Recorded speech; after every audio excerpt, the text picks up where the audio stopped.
하나님 말씀 봅니다. 예레미야 28장 1절로 17절 말씀, 구약 성경 예레미야 28장 1절에서 17절 말씀입니다. 제가 읽어드립니다. 이 해 유다 왕 시드기야의 즉위한 지 오래지 않은 해 곧 4년 5월에 기브온 이스라엘 아들 선지자 하나냐가 여호와의 집에서 제사장들과 모든 백성 앞에서 내게 말하여 가로되 만군의 여호와 이스라엘의 하나님이 이같이 말씀하여 가라사대 내가 바벨론 왕의 멍에를 꺾었느니라. 내가 바벨론 왕 느부갓네살의 이곳에서 바벨론으로 옮겨간 여호와의 집 모든 기구를 2해가 차기 전에 다시 이곳으로 가져오게 하겠고, 내가 또 유다 왕 여호야김의 아들 여고니아와 바벨론으로 간 유다 모든 포로를 다시 이곳으로 돌아오게 하리니 이는 내가 바벨론 왕의 멍에를 꺾을 것임이니라. 여호와의 말이니라 하셨다 하는지라. 선지자 예레미야가 여호와의 집에 선 제사장들의 앞과 모든 백성 앞에서 선지자 하나냐에게 말할세. 선지자 예레미야가 말하되 아멘. 여호와는 이같이 하옵소서. 여호와께서 내 예언대로 이루사 여호와의 집 기구와 모든 포로를 바벨론에서 이곳으로 다시 옮겨오시기를 원하노라. 그러나 너는 이제 내가 내 귀와 모든 백성의 귀에 이르는 이 말을 들으라. 나와 너 이전 선지자들이 자고로 여러 나라와 큰 국가들에 대하여 전쟁과 재앙과 연병을 예언하였느니라.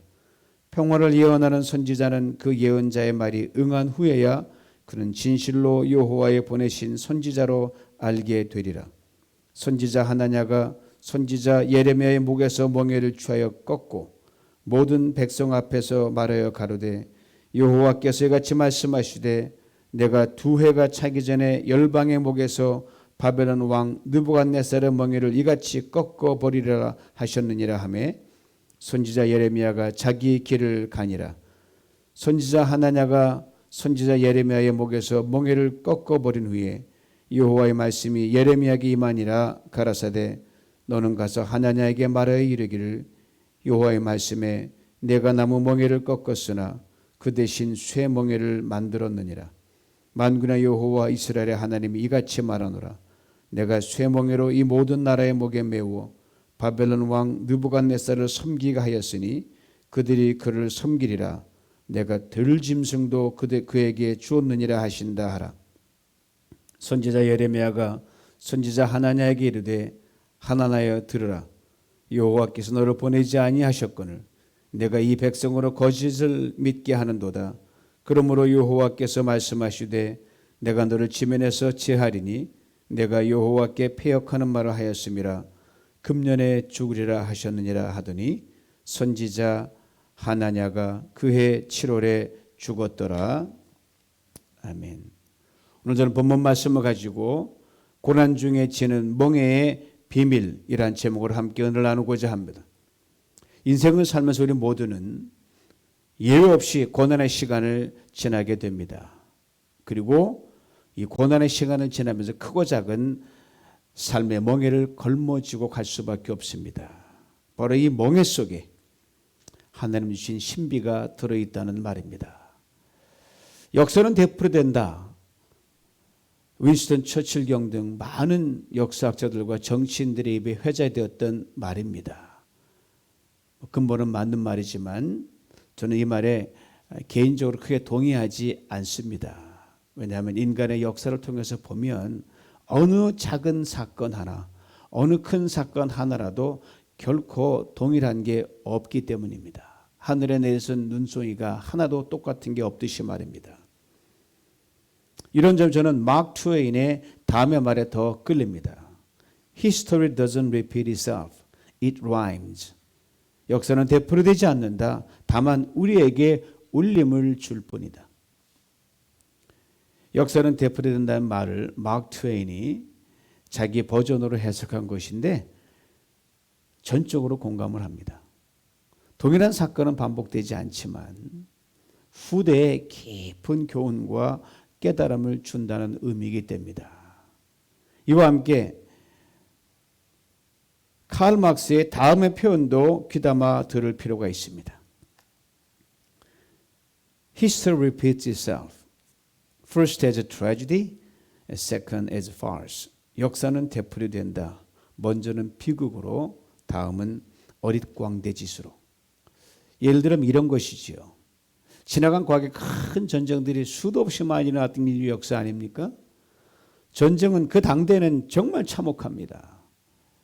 동시에 세월이 흘러가도 후대가 이 전쟁을 바라볼 때 이렇게 동일한 반응을 보일 것입니다. 그것은 정말 있어서는 안 되는 비극이었다. 그리고 이렇게 평가를 내릴 것입니다. 그것은 정말 멍청하고 바보 같은 어릿광대짓이었다. 관객을 웃기기 위해 광대들이 나와 촌극을 무대에서 펼칩니다. 닥친대로 사람을 죽이고 사람을 넘어뜨리고 뭔가 못된 짓을 다 합니다. 그런데도 관객 사람들은 웃잖아요. 영국이니까. 그렇지만 전쟁은 광대놀이가 아닙니다. 그런데 인간들이 전쟁을 벌여놓고 아무렇지 않게 상대방을 죽이되 그냥 한두 사람 죽이는 게 아니라 이건 수많은 사람을 죽입니다. 이 비극을 대한 후대들이 이렇게 말할 수밖에 없습니다. 어떻게 그렇게 바보 같은 짓을 인간이 할 수 있었을까? 비단 전쟁만이 아닙니다. 역사를 보면 한 개인, 한 집단, 한 사회, 한 국가가 저질렀던 엄청난 실수, 잘못도 후대의 사람들이 볼 때는 동일한 평가를 내릴 수밖에 없습니다. 어떻게 그렇게 바보 같은 짓을 그 인간이라는 사람들이 할 수 있었을까? 그렇습니다. 사람들은 참 바보들입니다.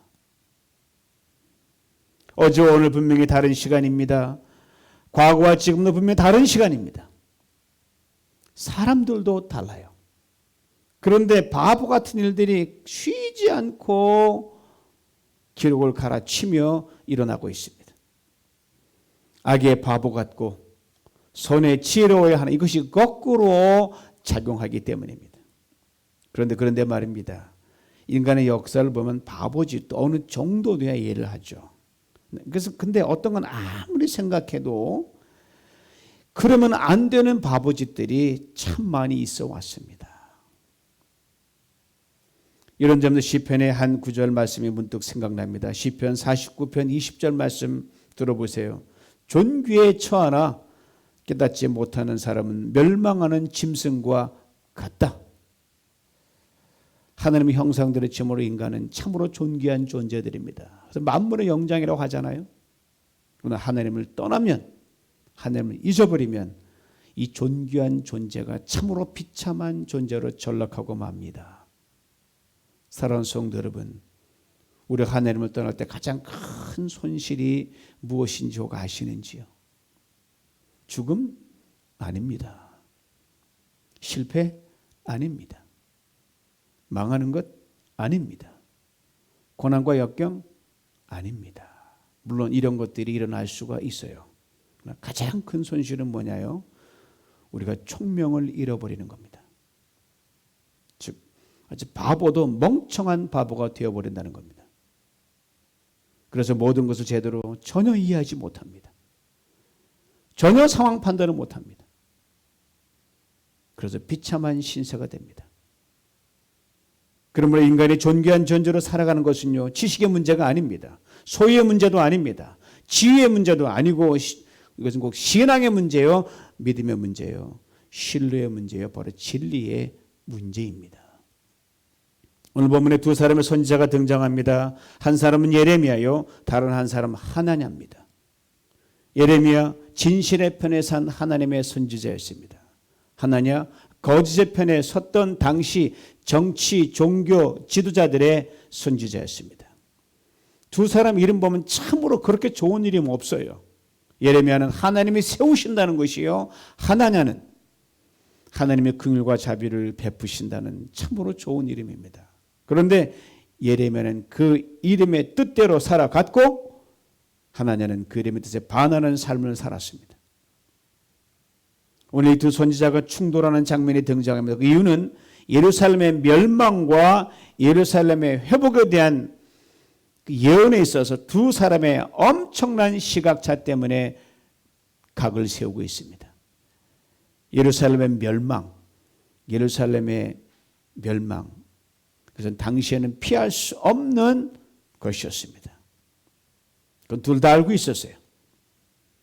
하나님께서 유다 백성들에게 셀 수 없이 그토록 많이 돌이키라, 돌아오라고 아무리 말을 해도 이 이스라엘 백성들, 유다 백성들 고집을 피우고 돌아오지 않은 그 결과 때문에 벌어진 일입니다. 하나님이 급기야 저들을 돌이키기 위해 특단의 조치를 취합니다. 바로 바빌로니아의 포로로 잡혀가서 70년의 세월을 보내는 것이었습니다.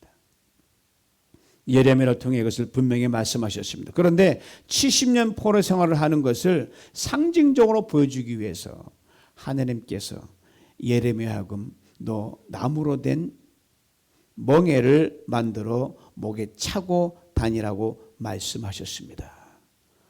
목에 나무 멍에를 차고 다니는 이 예레미야를 볼 때마다 그의 말도 참 듣기 싫은데 그 모습을 본 자연스럽게 70년 바빌론을 끌려가서 이렇게 노예의 멍에를 맨다는 것을 연상할 수밖에 없습니다.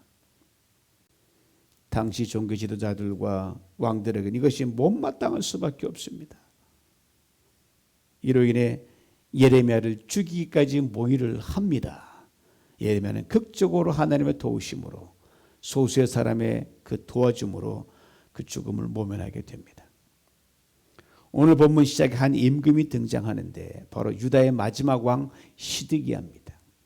그가 임금의 자리에 오른 지 얼마 되지 않아서 하나냐가 성전을 방문하게 됩니다. 예루살렘 성전이지요. 시드기야 왕은 아버지 부왕 요시야의 세 번째 아들입니다. 그는 친애굽 정책을 고수했던 사람입니다. 그리고 3년간은 잘 지냈어요. 애굽이 자기를 잘 지켜주니까 애굽을 믿고 큰 소리 떵떵 쳤죠. 그가 왜 친애굽 정책을 폈는지는 자세히 알 수는 없지만 두 가지를 추측해 볼 수 있습니다. 하나는 애굽은 좋든 싫든 오랫동안 유대 왕국과 오랜 관계를 맺어왔던 동맹이라면 동맹이라 할 수 있을 그렇게 끈끈한 애증이 있었던 그런 대국이었거든요. 다음은 예레미야의 선지자 활동과 관계가 있습니다. 예레미야는 증조 할아버지면서 유다의 가장 못된 왕이면서 가장 오래 통치했던 왕 므낫세의 통치 시절에 예레미야가 출생합니다.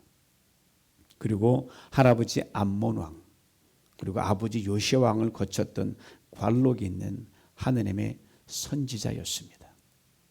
이 예레미야가 줄기차게 외쳤던 예언의 말이 있었습니다. 죄악에서 돌이키라.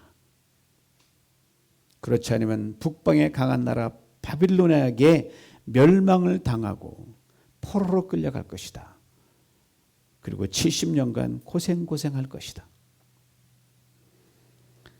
아버지의 왕 시절부터 궁절에서 귀가 따갑도록 못에 박히도록 들었던 말 이젠 자신이 왕이 되어서도 또 듣습니다. 또 그 소리냐? 이미 바빌로니아로부터 한두 차례 침공으로 된 맛을 본 상태면 그래도 여전히 애굽에 끌려 있어요. 여러분 북방하면은 우리 막연하게 오랑캐족 생각나잖아요. 오랑캐 참 무식해 보이고 용맹스럽지만 잔인해 보이고 그래서 싫잖아요. 그거 같아. 시드기야는 애굽이라면 모를까. 저 북방 오랑캐들에게 망하여 저들의 포로가 된다는 말 정말 듣기 싫었습니다. 하나냐가 이것을 정확하게 간파했습니다. 그리고 성전을 찾았던 그날 제사장들과 모인 백성들 앞에서 이렇게 선포합니다. 오늘 보면 2절 4절 말씀입니다. 요약하면 이런 내용이에요. 하나님께서 이렇게 말씀하십니다. 내가 바빌로니아 왕의 멍에를 꺾어버렸도다. 2년도 채 못 돼서 너희들은 저들이 예루살렘 성전으로 가져간 모든 귀한 물건들을 다시 찾아오게 될 것이다. 듣기엔 참 좋은 말이에요. 그리고 이것을 상징적으로 보여주기 위해서 하나냐가 예레미야의 목에 있었던 그 나무 멍에를 쫙 빼가지고 사람들 앞에서 팍 꺾어버립니다. 그리고 앞서 말한 것을 되풀이합니다. 보셨지요? 여러분 앞으로 2년 내로 하나님께서 바빌로니아의 멍에를 이렇게 꺾으실 것입니다. 하나님께서 정해놓으신 바빌론의 포로 기한은 70년입니다. 예레미야는 이것을 진실하게 한결같이 어떤 위협과 고난 속에서도 선포했습니다. 목에 무거운 멍에를 메고 살해 위협을 당하면서까지 그렇게 했습니다.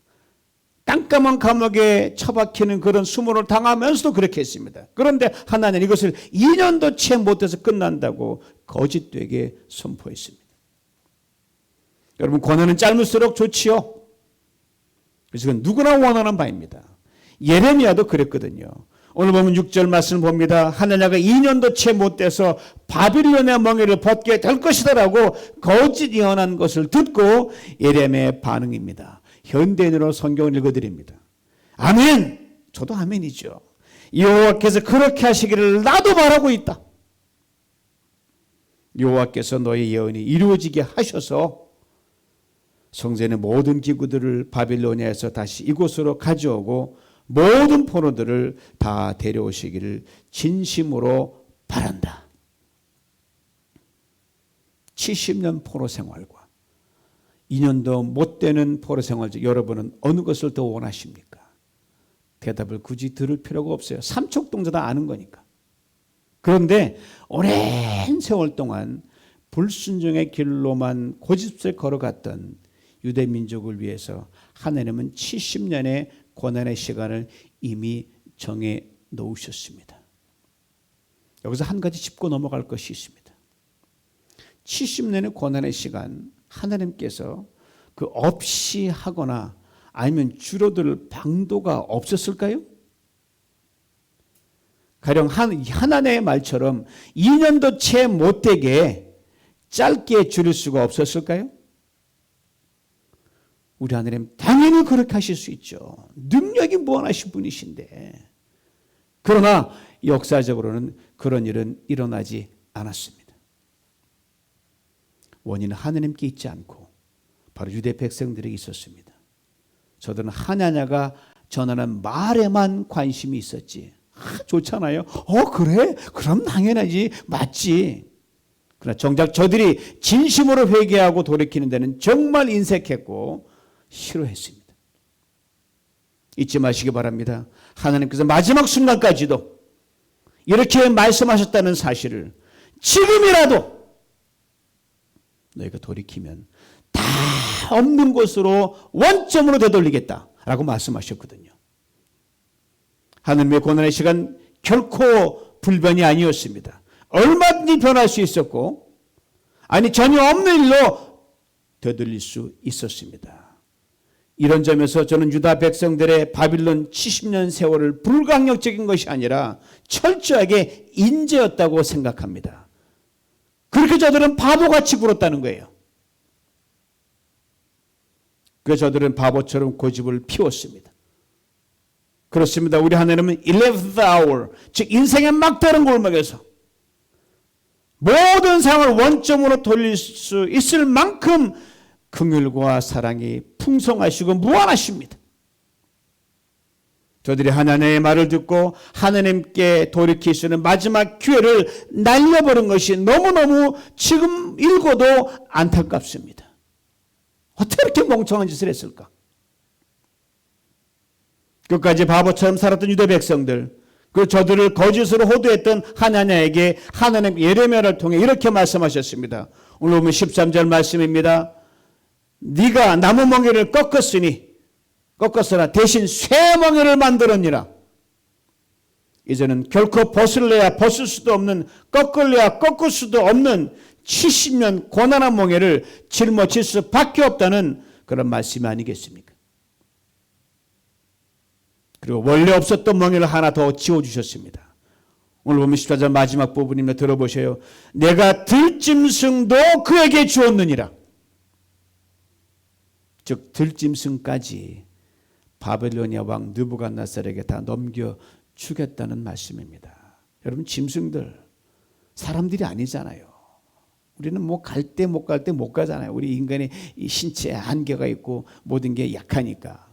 들짐승들은 아니에요. 여러분, 공원 가면은 그 토끼들 제가 못 가는 건 얼마나 잘 다니는지 몰라요. 제가 무능한 존재가 된다니까요. 사람들이 아니게 산천 초목 자기들이 가고 싶은 건 마음대로 다닐 수 있습니다. 사람들의 입장에 나라와 민족 경계는 있지만 들짐승들은 그 경계를 자유롭게 넘나드는 누구도 막지 못합니다.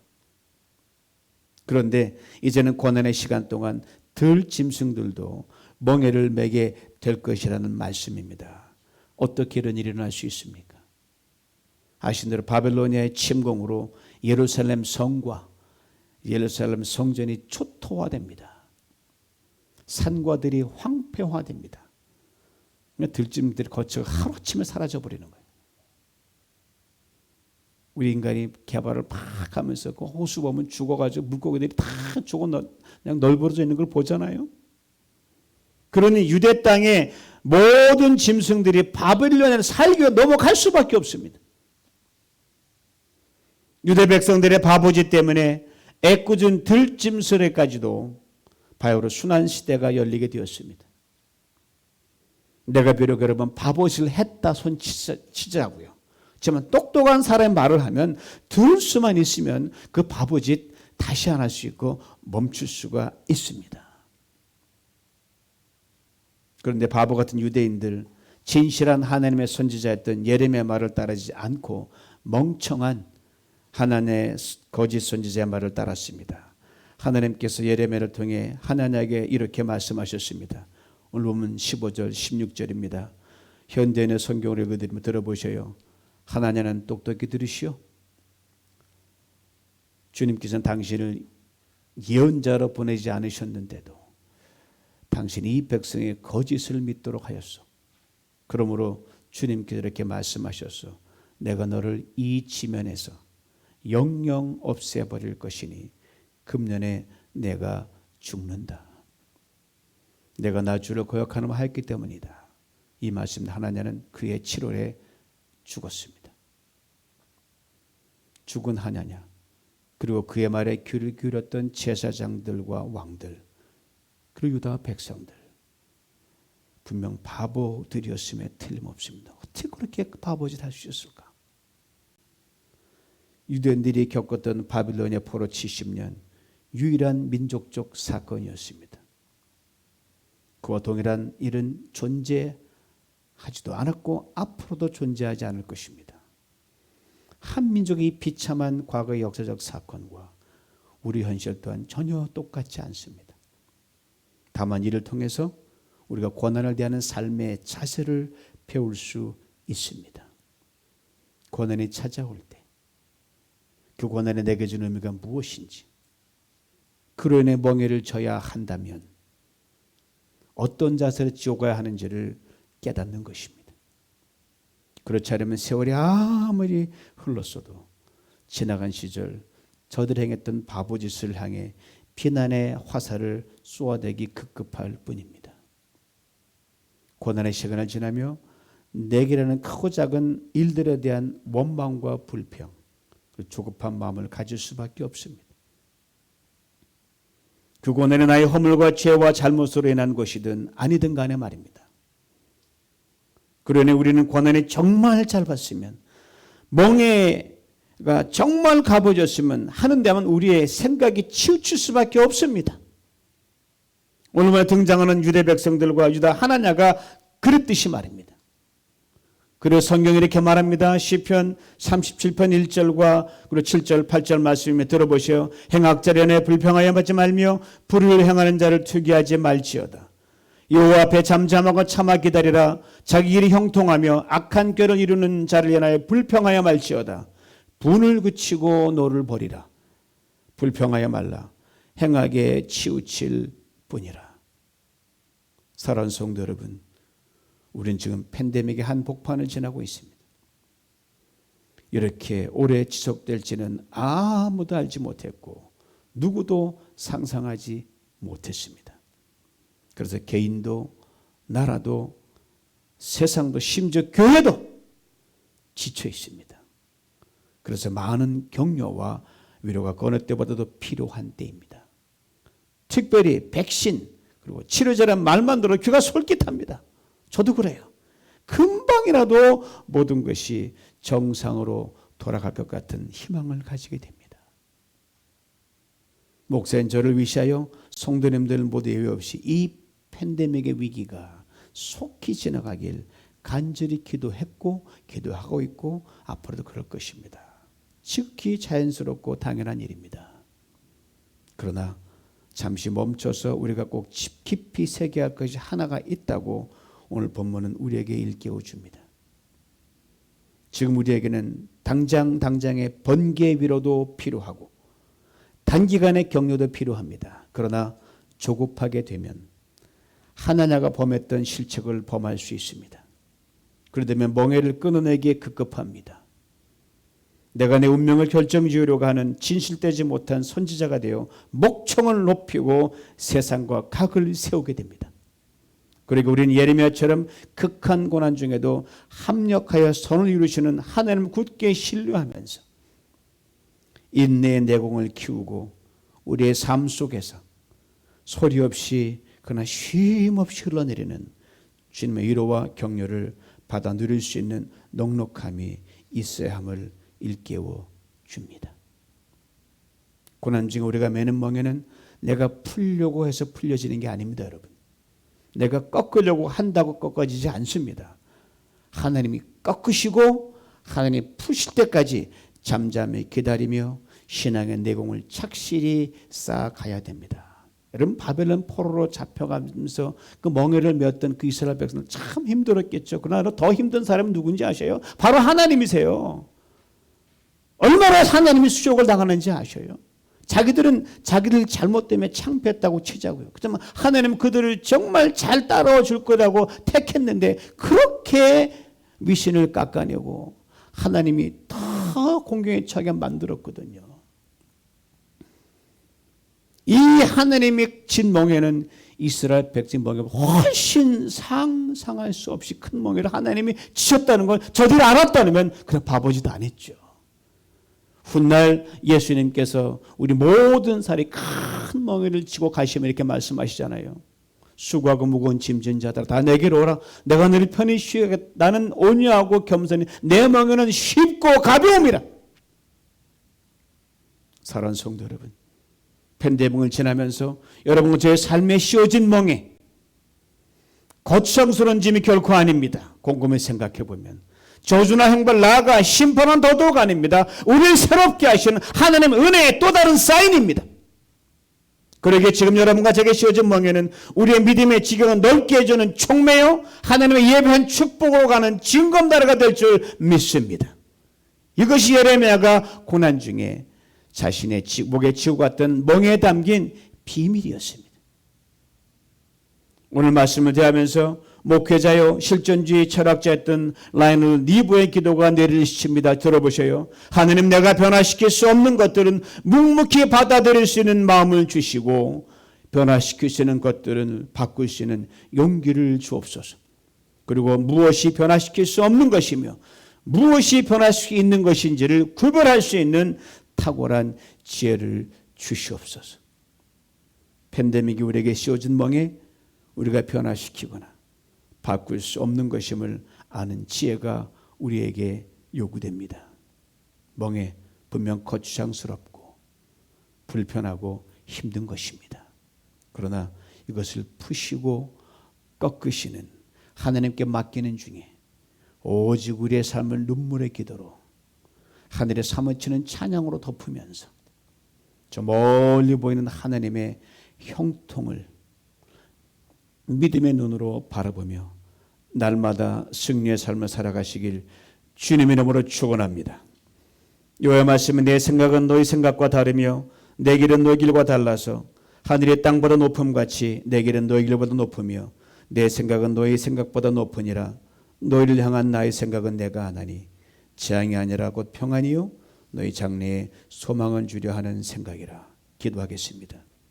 주님, 팬데믹의 고난의 시간을 지나면서 그 옛날 나라가 망하여 눈앞에서 백성들이 바벨로니아로 포로로 잡혀갔던 것을 보면서 많은 눈물 속에서 친히 민족의 멍에를 목에 쥐고 살았던 예레미야를 기억합니다.